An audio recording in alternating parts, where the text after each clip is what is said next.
నమస్తే, నేను ప్రశాంత్.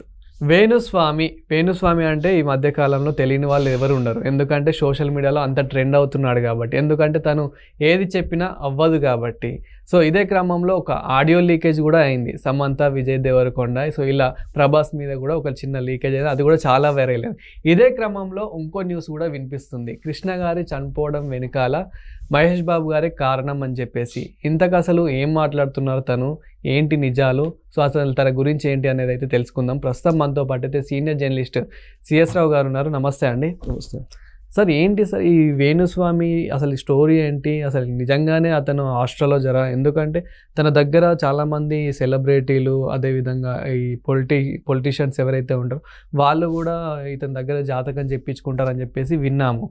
అండ్ ఈ మధ్యకాలంలో తను ఏది చెప్పినా అవ్వట్లేదు. సో విజయ్ దేవరకొండ అండ్ సమంత, ప్రభాస్ గారు తొందరలోనే చనిపోతారని చెప్పేసి ఒక చిన్న ఆడియో లీక్ వినిపించింది. ఇదే క్రమంలో మళ్ళీ కృష్ణ గారు చనిపోవడం వెనకాల మహేష్ బాబు గారే కారణం అని చెప్పేసి ఇలా వినిపిస్తున్నారు. అసలు నిజాలు ఏంటి? ఇప్పుడు భారతదేశంలో భావ ప్రకటన స్వేచ్ఛ అని ఒకటి ఉంది. అదొక బ్రహ్మ పదార్థం. అది ఎవరికి ఎటు చూస్తే అటు కనిపిస్తుంది. అలా ఉంది భారతదేశం పరిస్థితి. లౌకిక రాజ్యం అంటారు. ఆ లౌకిక రాజ్యంలో భావ ప్రకటన స్వేచ్ఛ అనేది ఒకటి ఉంటుంది అని చెప్పేసి అందరూ రాజ్యాంగం చదవకపోయినా ఇది ఉంది మాకు అని చెప్పేసి నోరు ఎట్టంటే అటు పారేసుకుంటుంటారు. భావ ప్రకటన స్వేచ్ఛ అంటే ఏంటి? ఎదుటి వాళ్ళని నొప్పించినంత వరకు నీకు భావ ప్రకటన స్వేచ్ఛ ఉంటుంది. నా ఇల్లు నేను తగలబెట్టుకుంటాను అనేలాగా నా నోరు నా ఇష్టం వచ్చినట్టు మాట్లాడతానంటే అది భావ ప్రకటన స్వేచ్ఛ కింద రాదు. అది భావ ప్రకటన స్వేచ్ఛని వ్యక్తం చేసేటువంటి పద్ధతి ఉంటుంది, దాన్ని అనుసరించాలి. భావ ప్రకటన స్వేచ్ఛ ఉంది కాబట్టి నా నోటికి ఏదొస్తుంది మాట్లాడతానంటే కుదరదు ఎవరికి కూడా. దానికి మళ్ళా చట్టాలు ఉంటాయి దానికి అదుపులో పెట్టడానికి. అందుకే మీరు చెప్పినటువంటి అతని మీద ఈ మహిళా కమిషన్ దగ్గర ఆల్రెడీ కేసులు ఉన్నాయి. మహిళా కమిషన్ ఎదురుగా అక్కడ పోయి ఆయన హాజరయ్యాడు. అయినప్పటికీ కూడా అతను రిగ్రెట్ ఫీల్ కావట్లా ఇప్పటికి కూడా. అంటే ఎందుకు అందరూ నేను ఫేమస్ కావాలి అని చెప్పేసి అలా ఏమైనా చేస్తున్నారా? సరే, ఫేమస్ కావచ్చు. ఫేమస్ కావడానికి అనేక మార్గాలు ఉన్నాయి. ఇప్పుడు అతను చచ్చిపోతాడు, ఇతను చచ్చిపోతాడు, ఇతను క్యాన్సర్ వస్తుంది, అలా కాదు కదా. అదే నేను చెప్పేది, భావ ప్రకటన స్వేచ్ఛ ఉంది కాబట్టి నా ఇష్టం వచ్చినట్టు నేను మాట్లాడతానంటే కుదరదు కదా.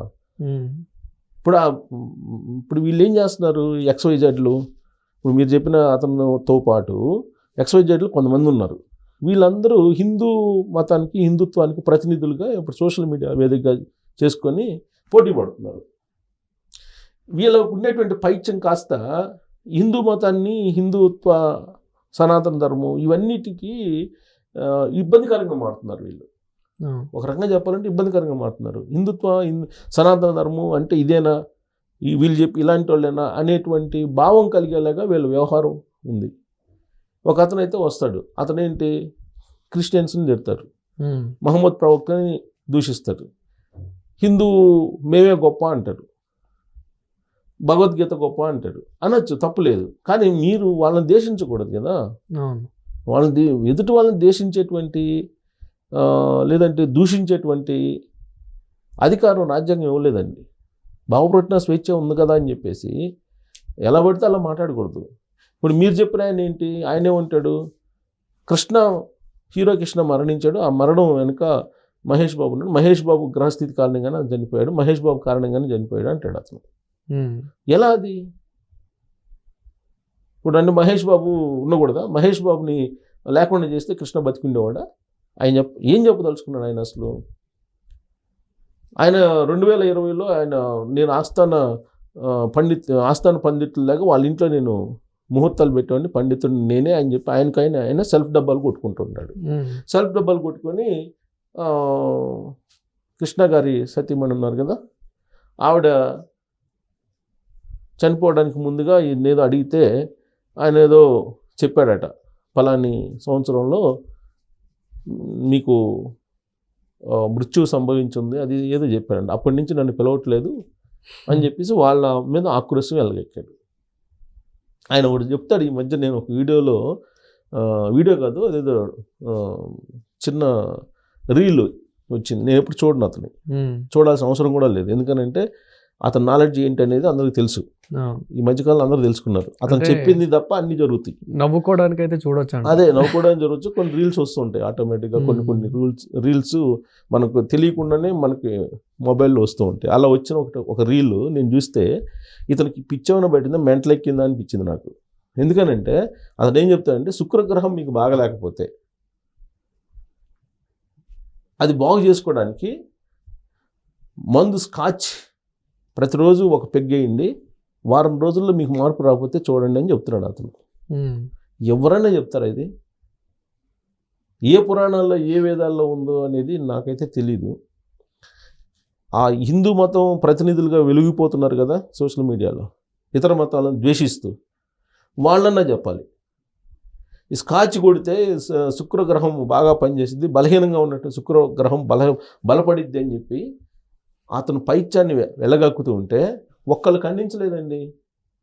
ఈ హిందూ మతానికి సంబంధించినటువంటి వాళ్ళు మఠాధిపతులు కానీ, పీఠాధిపతులు కానీ, లేదా ఇతరత్ర ఆస్ట్రాలజిస్టులు కానీ, లేదా ఆధ్యాత్మికవేత్తలు కానీ ఒక్కళ్ళు దాని గురించి పట్టించుకోలేదు. మరి హిందూ మతం లేదంటే సనాతన ధర్మం యొక్క విలువ ఎలా పెరుగుతుంది ఇలాంటి వాళ్ళని ఖండించకపోతే? ఇలాంటి వాళ్ళని ఇలాంటి మాటలు చెప్పేటువంటి అంశాన్ని ఖండించాలి కదా వీళ్ళు. ఎక్కడుంది, ఏ శాస్త్రంలో ఉందని చెప్పి వీళ్ళు నిలదీయాలి కదా.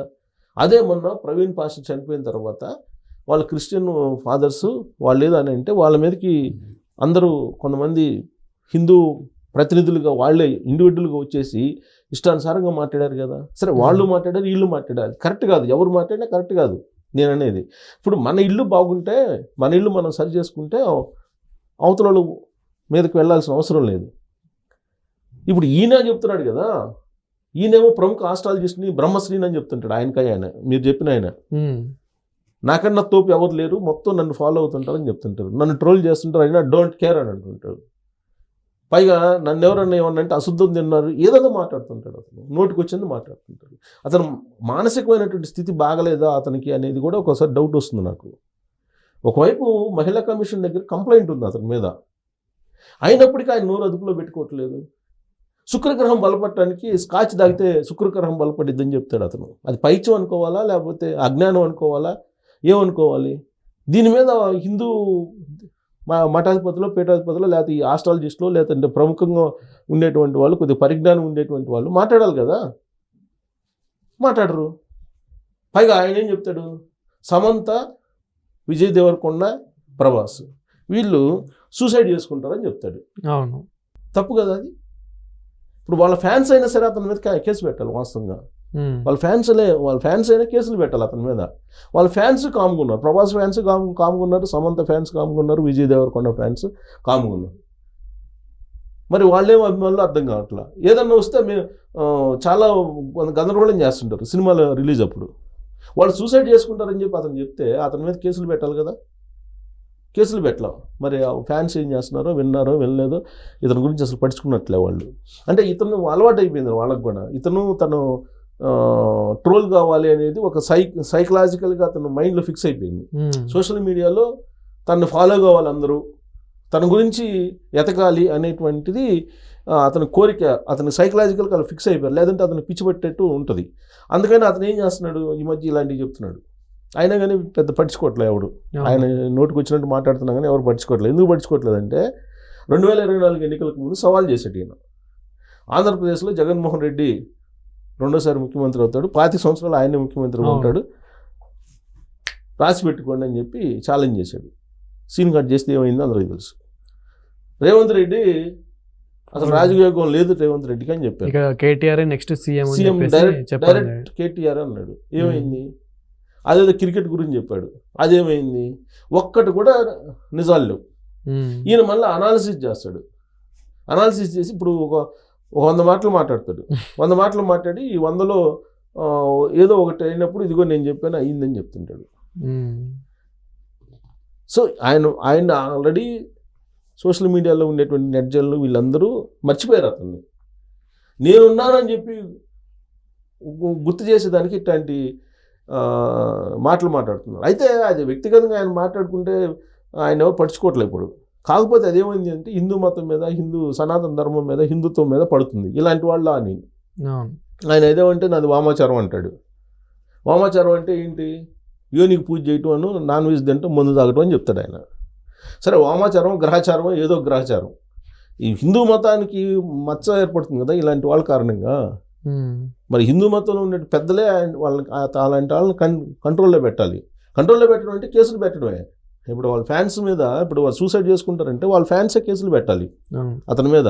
లేదంటే అలాంటి వాళ్ళని వదిలిపెడితే ఏమవుతుందంటే, సుమతి శతకం ఏం చెప్పిందంటే, కులములోన ఒక్కడు గుణవంతుడు ఉండిన కులము వెలుగు వాణి వలన అంటారు. కులంలో ఎవరైనా ఒకడు గుణవంతుడు ఉంటే ఆ కులం వెలిగిద్దంట. అలాగే మతంలో కూడా అంతే. మతంలో కూడా ఎవరో ఇప్పుడు రామకృష్ణ పరమహంస లేదంటే వివేకానంద వీళ్ళందరూ ఉన్నారు కాబట్టి హిందూ మతానికి, హిందూ ధర్మానికి, సనాతన ధర్మానికి ఒక వెలుగు ఉంది ప్రపంచంలో. అలాంటి చోట ఇలాంటి వాళ్ళు ఉంటే టోటల్గా హిందూ మతం మీద మచ్చ కదా ఇది. ఇప్పుడు ఇలాంటి వాళ్ళని అసలు ముందు వీళ్ళని కంట్రోల్ చేయాలి కదా. క్రిస్టియన్స్, ముస్లిమ్స్ తర్వాత సంగతి, వాళ్ళ సంగతి తర్వాత. ముందు అసలు ఈ మతంలో ఉండేటువంటి వాళ్ళని, ఇట్లాంటి వాళ్ళని కంట్రోల్ చేయాలి కదా. కంట్రోల్ చేయకపోతే ఈ హిందూ మతం, సనాతన ధర్మం, హిందుత్వం అనే దానికి అర్థమే లేకుండా పోతుంది కదా. సో కాబట్టి అలాంటి వాళ్ళని కంట్రోల్ చేయాలంటే కేసులు పెట్టాల్సింది. ఎందుకంటే తనకి భావప్రకటన స్వేచ్ఛ ఉందని చెప్పి భారత రాజ్యాంగంలో లౌకిక రాజ్యం నాది అని చెప్పి ఇష్టానుసారంగా నా ఇష్టం వచ్చి నేను మాట్లాడతాను అని అంటే, మరి మా ఫ్యాన్స్ కేసులు పెట్టాలి. ప్రభాస్ ఫ్యాన్స్ అయితే ఆయన మీద కేసులు పెట్టాలి వాస్తవంగా. అంటే పబ్లిసిటీ ఇవ్వకూడదు మళ్ళీ అతనికి. అతను పబ్లిసిటీ అతను పట్టించుకోకపోతేనే పెద్ద నరకం అతనికి. అతని సైకాలజీ అలా ఉంటుంది. ఇప్పటికే నరకం అనిపిస్తున్నాడు ఎవరు పట్టించుకోవట్లేదని. అందుకే ఈ పిచ్చి ప్రేలాపనలు అంటారు ఇట్లాంటి అలాంటి ప్రేలాపనలు. కాకపోతే పిచ్చి ప్రేలాపనలు కాకపోతే స్కాచ్ తాగితే శుక్రగ్రహం బలపడిద్ది, లేదంటే పంది మాంసం తింటే శని గ్రహం బలపడిద్ది, ఇట్లాంటివి చెప్తారు ఆయన. సరే, అది చెప్పలేదనుకో, స్కాచ్ ఇది మాత్రం చెప్పాడు. నెక్స్ట్ అదే చెప్తారేమో, పంది మాంసం తింటే, అంటే 10 నల్లగా ఉంటుంది కాబట్టి 10 మాంసం తింటే శని గ్రహం బలపడతాడు, ఇట్లా చెప్తారేమో రాబోయే రోజుల్లో.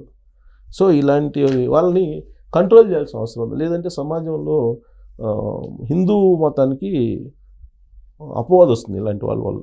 Thank you sir.